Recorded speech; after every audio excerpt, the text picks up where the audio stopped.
Selamat berjumpa kembali rekan-rekan peserta kuliah mekanika teknik pada pertemuan yang kedua. Pada pertemuan yang kedua ada latihan bebas 1, latihan bebas 2, dan latihan bebas 3 yang harus diselesaikan. Pada narasi kali ini saya akan menjelaskan bagaimana mengerjakan atau memperoleh solusi dari soal-soal di latihan bebas 1. Mudah-mudahan semakin gampang ya, semakin gampang dipahami.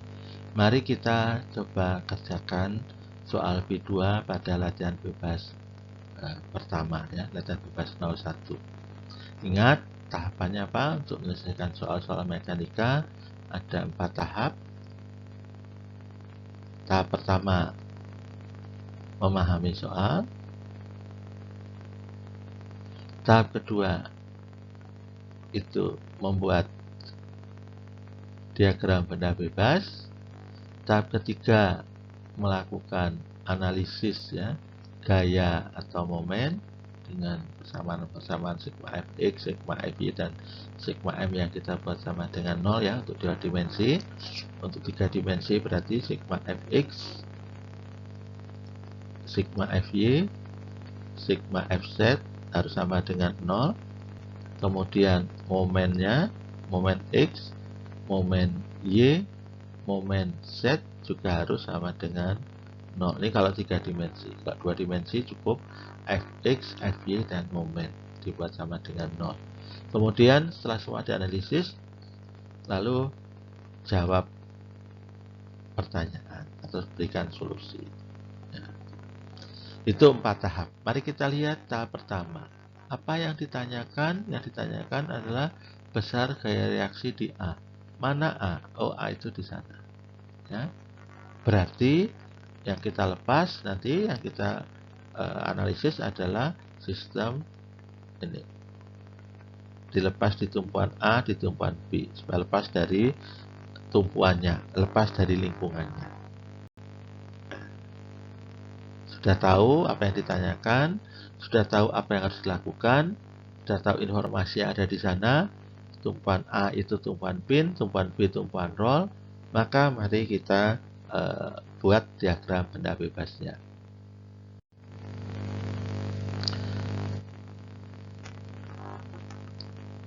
Dalam membuat diagram benda bebas, tahapan pertama apa? Masih ingat?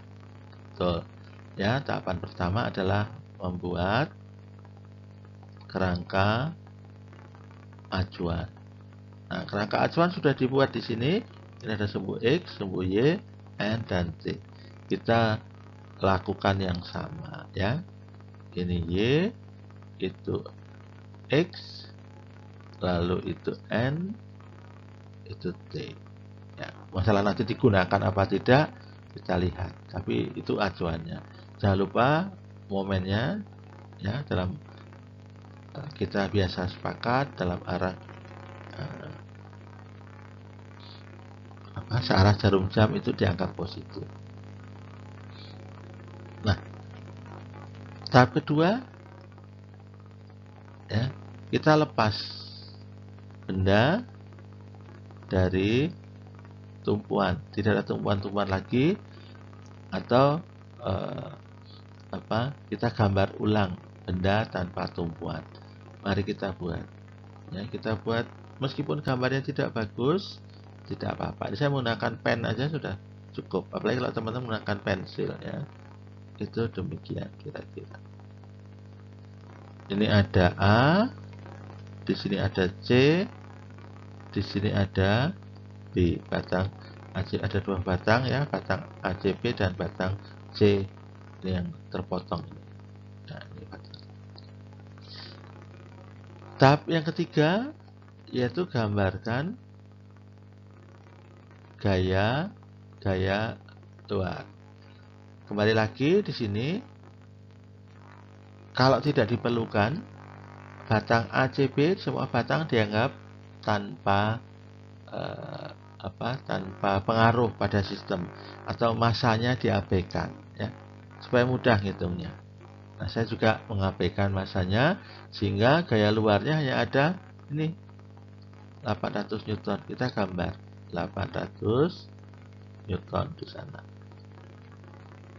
Karena batangnya diabaikan, beratnya, maka hanya ada dalam soal hanya ada 800 Newton.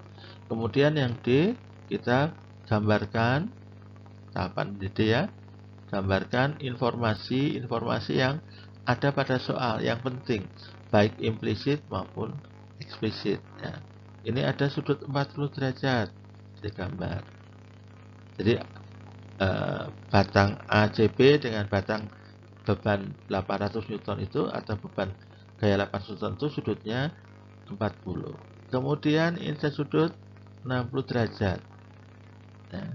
Jadi batang ACB dengan lantai sudutnya 60 derajat. Ya. Kemudian kita tahu B itu tumpuan roll. Ini gambarnya roll, ya, pin. Maka hanya ada satu gaya yang tegak lurus permukaan. Permukaan lantai tegak lurus. Nah, ini adalah maaf, saya buat gaya yang berbeda ya supaya jelas. Kalau dalam mengerjakan soal, saya sengaja membuat gaya yang berbeda, warna berbeda supaya jelas ya. Kalau dalam mengerjakan soal, teman-teman tidak usah menggunakan warna berbeda. Ini di B ada ke atas ya.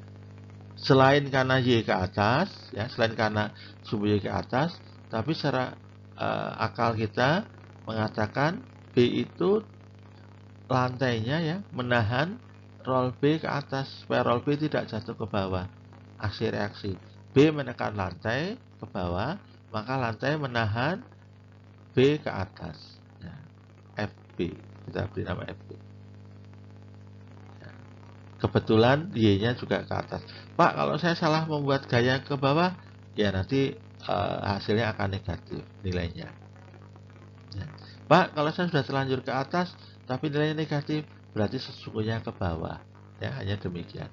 Nah, A itu kita tahu tumpuan pin. Kok tahu pin? Ya, ini simbolnya pin. Kemudian, nah,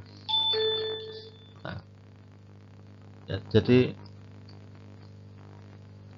maaf tadi ada suara mengganggu. A itu pin. Ya, jadi ada dua gaya, A, Y, dan A, X. Nah, ada momen tidak di A? Tidak, karena pin. Ada momen reaksi tidak di B? Tidak, karena roll. Jadi kalau menggambar diagram benda bebas, sudah selesai. Seperti pada gambar. Yang saya beri kotak inilah jawaban diagram benda bebas untuk soal B2. Ya, tadi asumsinya berat batang diabaikan, baik ACB maupun batang yang ada gaya 800. Kalau tidak diabaikan ya dimasukkan. Nah, tahap 1 sudah, tahap 2 pada diagram benda bebas sudah, tahap 3 analisis gaya tidak ditanyakan. Nah, tahap keempat kalau membuat ingin memberi solusi, maka solusinya adalah jadi untuk menghitung tadi soalnya apa ya, gaya pada tumpuan A atau B tadi saya lupa ya, tumpuan A ya atau B saya lupa ya.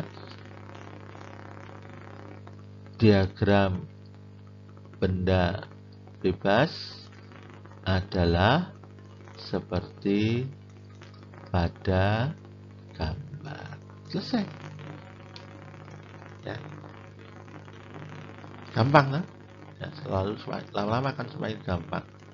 Nah, jadi teman-teman hanya harus teliti gaya luar, teliti informasi, dimensi dan lain-lain, teliti ngecek gaya-gaya tumpuan atau gaya reaksi yang biru-biru itu. Jangan lupa membuat kerangka acuan. Selesai. Ya, ini sudah kontrak untuk diselesaikan. Kalau diminta menyelesaikan sudah selesai, itu tinggal terapkan sigma fx sama dengan 0, terapkan sigma fy sama dengan 0. Kalau masih diperlukan ya kita gunakan sigma m sama dengan 0. Oke, demikian. Semoga bermanfaat ya. Terima kasih.